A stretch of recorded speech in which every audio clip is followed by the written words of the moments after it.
என்னடா இது வாட்ச்மேன் மாதிரி உட்கார வச்சுட்ட. புரிஞ்சுக்கிட்டியாடா?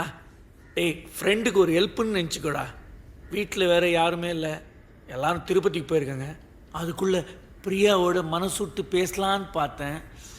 அதுக்கு எவ்வளோ போராட வேண்டியது இருக்கு. உன் தங்கச்சி வந்துட மாட்டாளே? டேய், வரமாட்டாடா. அவள் ஃப்ரெண்டோட படத்துக்கு போயிருக்கா. 2 மணி நேரம் ஆகும்.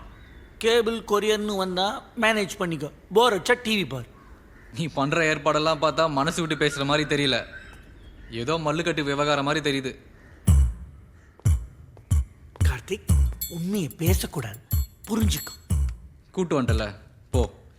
போய் என்ஜாய் பண்ணு. போடா போடா. அனி, கம் கம் கம் கம்.